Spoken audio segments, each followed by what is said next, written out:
Hey guys, it's Mark and Sharon here from Project Inner Athletes, and as you know, we've been running a 40-day challenge which you've been racking up your distance and working towards, and we're hearing lots of great feedback and some friendly competitive spirit coming out as well. So fantastic, we love hearing what you're up to. A couple of questions that have come up, as well as some basic running technique, because it's one of those things where everyone has the ability to run. Not everybody's body is designed to run. Some people just need to stick with walking, but if running is something that you really want to get into, then we've got some technique tips for you today to help you get the most out of it. This will help you rack up a few more Ks each day as well if you're ready to step up the challenge a little more. So I'm going to be guiding you through some technique stuff. Sharon's going to demonstrate it, and then we're going to set you off with a task to go out and practice it. So with that, we're here at beautiful Lake Monga. Enjoy the scenery as we share this.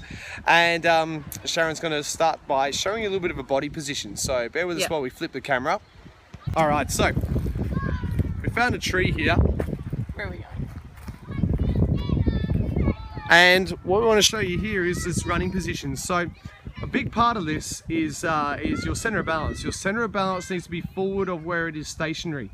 So in order to do this, your feet are always going to just be catching up a little bit. Your center of balance is going to be forward over your stride. And to give you a feel for what this center of balance should feel like, then go and find a wall or a pole or something like that. In this case, we've got a beautiful massive tree that's going to support Sharon, and she's going to lean forwards just to get the feel for what being forwardsy center of balance is. So go ahead and do that. So ultimately you do want to find yourself coming and catching your body weight forward. So you actually are leaning forward over your center of gravity here. So literally just go from vertical and rock yourself forward, catch yourself, so it almost feels like you're going to fall over. And that's literally how you want to feel when you're running, particularly if you're wanting to improve your pace. Bear in mind that this will be a little bit more challenging for your calves when you first start doing it, so be mindful of that. Stretch out your calves regularly, and we'll show you a stretch for that afterwards. And preferably it's better if you can get a completely vertical post or a completely vertical wall. This tree's not quite so ideal, but it'll do for the moment. So yeah.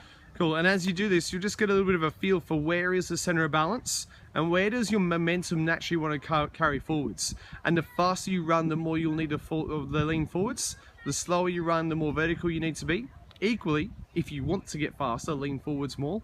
If you want to slow down, pull it back a little bit. Yep. Cool, all right, now we're going to go over.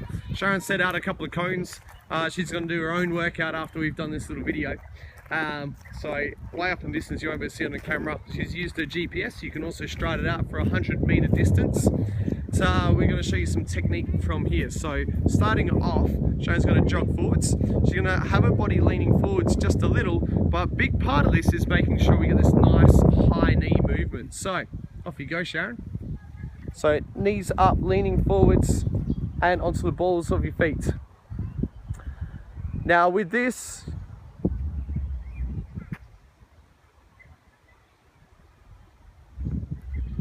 you'll notice Sharon leaning forwards a little. She's running on the middle of her foot. So as we walk, we go heel toe.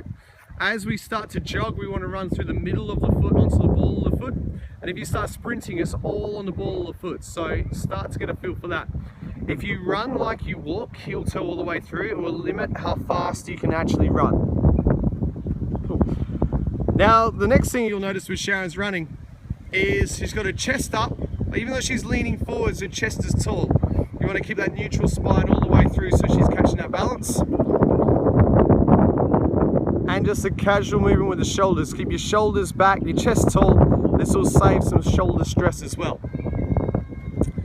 Alright, now I'm going to move around so we can see Sharon run away and forwards.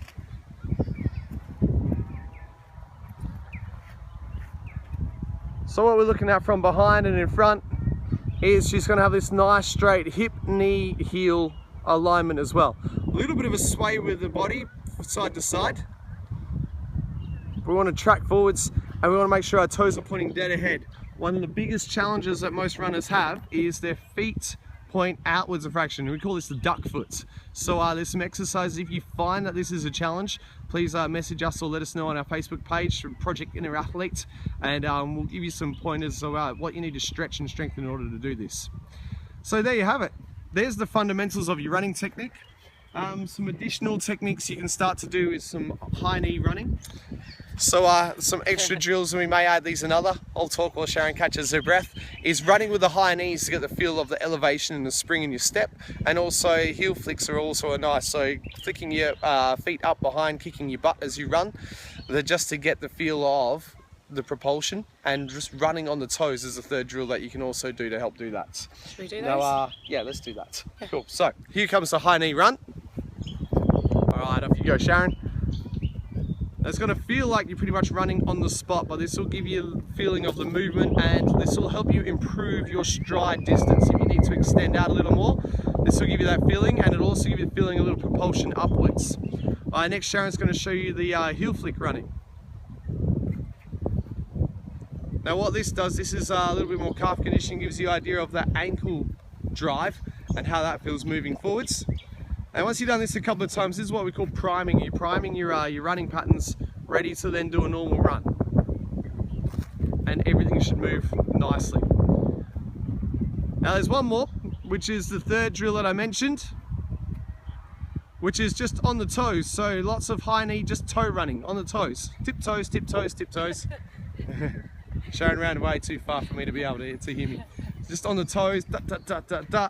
And then as you lean forwards, you start to stride out. So one more time. Sharon's going to run on her toes, upright, slow. And as she leans forward, she'll start to go a little faster. Like that. Good. All right, now last of all, Sharon has a little workout for you to have a go at. All right, so I'm about to do a sprint session. It is designed to help improve fitness, and if you're someone who wants to be able to run faster, then it will also help improve your speed of your general moderate running pace as well. So it's a sprint session. So I've set up the 2 cones 100 meters apart, and there's 3 different intensity levels. Number 1 is easy. Number 2 is sitting sort of at your threshold level, a point where you can sustain it for a long time, but if you were to go much faster than that, you'd burn out within a 2-minute sort of time frame. So it's sort of sitting at about sort of 70 to 80% of your maximum effort, or about a 7 or an 8 out of 10. And then finally the fast level. So it's easy, threshold, and fast. And fast is like a sprint, and you shouldn't be able to do it for very long. And it's designed to really boost your heart rate and get your fitness up. So the idea is I do 100 meters at easy, 200 meters at threshold, 100 meters fast at sprint, then 50 meters threshold immediately after that fast. Don't recover, go straight into the threshold, and then 50 meters at fast again. So I'll just repeat that again. It's 100 meters easy, 200 meters threshold, 100 meters fast, 50 meters threshold, 50 meters fast, and then recover for 1 minute, completely recovering for 1 minute after that, and repeat that about 5 times. That'll take you about 30 minutes, and it will be great for a high intensity run workout that'll improve your speed and get you fitter as well. So you don't have to be an elite runner to do that. It's your version of what 50% is, 60%, 70%. So if it's a walk and a jog, start with that and build your pace week after week. But this is one of the best ways to build your speed, build your running muscles. But remember, your next workout, something as good as your last recovery. So when you do something different, stretch, recover, listen to your body, and then build up over time. Yep. We'll post that workout on our Facebook page at Project Interathletes. Until next time. hang on, we've got to show them Oh, the we've calf got to stretch. show them the calf stretch. Cool, go for it. I'm going to use this bench over here.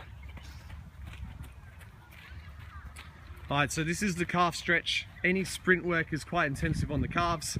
There are 2 stretches that you need to do. Most runners do one and forget the other and still end up with calf problems. So the first one is a straight leg stretch. The back foot is pointing dead ahead, pushing back through the heel on the ground, and then leaning the hips forwards to get the length into the calf. The big part of the calf, you should feel it high up in your calf muscle.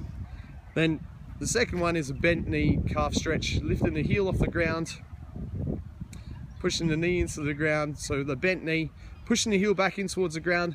This stretches the lower calf muscles. They both need to be stretched in order to take stress off the calves. So make sure you do both of these to help lengthen out the calves that work incredibly hard when you start getting into sprint work. Cool. So there you have it. So go off you go. Go and have a practice that you're running, whether you're doing Sharon's workout or just having a go at getting the technique of it. And as always, if you've got any questions, jump onto our Facebook page, Project Inner Athlete, and send us a message. We'll be happy to answer anything you've got. Have a great afternoon. Go work out, and we'll speak to you tomorrow. Bye-bye. Bye.